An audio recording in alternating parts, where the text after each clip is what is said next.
Welcome back to the channel. Today I have an exercise for you using the law of assumption. And this is very magical, and it's something that you can use throughout the day. You can do like small increments throughout the day, having faith in what you see in your imagination, regardless of what's in your 3D world. And this magical success story actually produces this and demonstrates this for you, which I really love, and it really resonated with me. And I thought you guys would love this, and it's a very good story. Okay, so let's begin right here.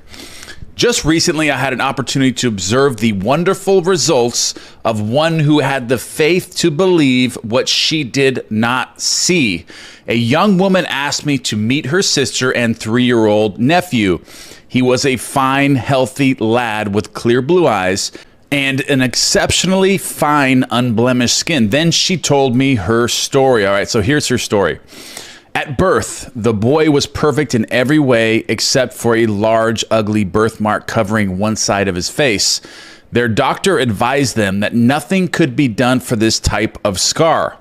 Visits to many specialists only confirmed this statement.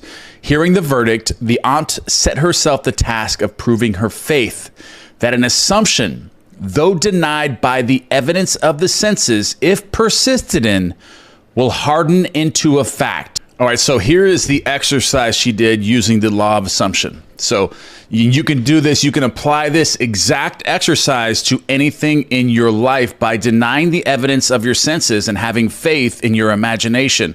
So every time she thought of the baby, which was often she saw in her imagination, was an 8-month-old baby with a perfect face without any trace of a scar.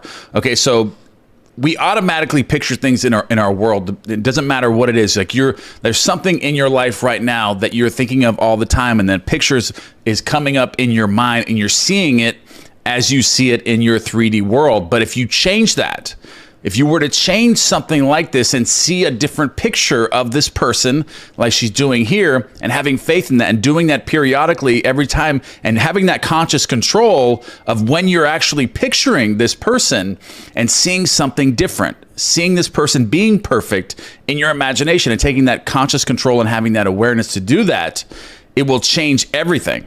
And here she confesses that it was not easy for her to do this, but she knew that in this case, that was the gift of Abel, which pleased God. Okay, so she persisted in her faith. She believed what was not there to be seen.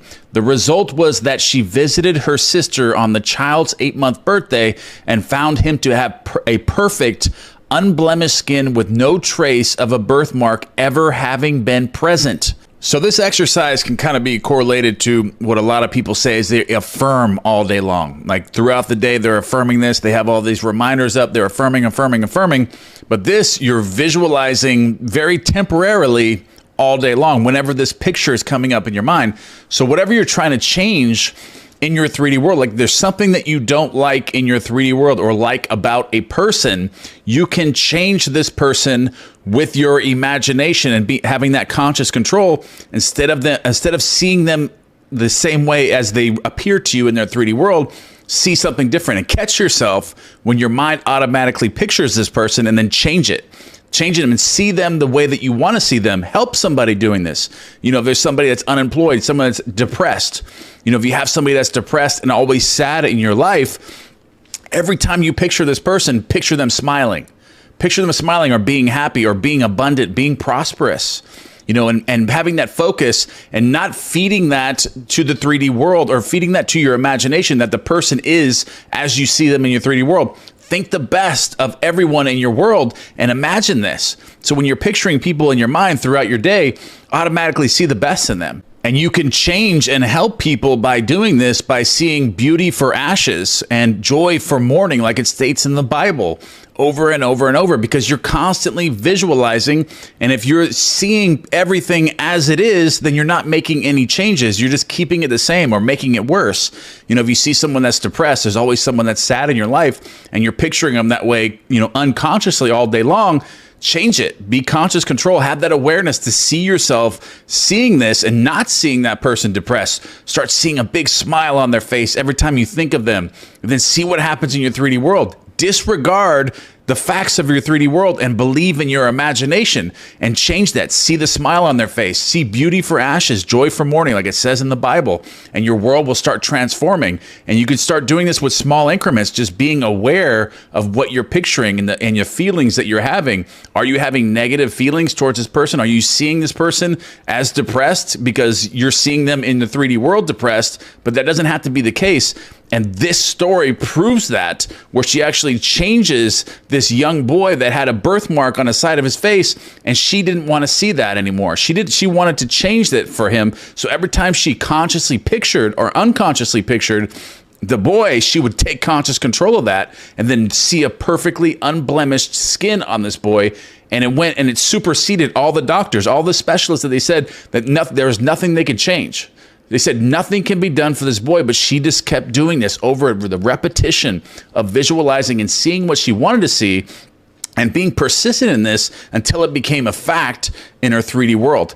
And I love the way Neville Goddard says this after this story. He says, when reason and the facts of life oppose the idea you desire to realize, and you accept the evidence of your senses and the dictates of reason as the truth, you have brought the Lord, your consciousness, the gift of Cain. It is obvious that such offerings do not please him.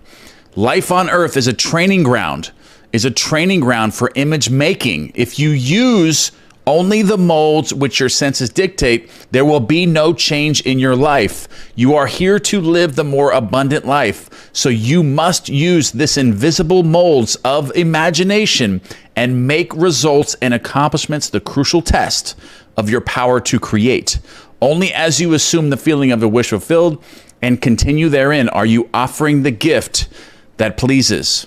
I love you guys, and that is the end of this video, but I'm going to post a video, a training video to develop the control of your mind in visualization, affirmations, or creating anything to come into your world. I'm going to post that on the screen, so click on that and do as I suggest in that video to develop the muscle of the mind where you can take conscious control of what you're unconsciously picturing. That way you can start taking control and start changing your world like this woman did in this story. I love you guys, and don't forget to give me one thing you guys are grateful for. Any content in the future, put that in the comment box below. I read all the comments. I love you guys, and I'll see you in the next one.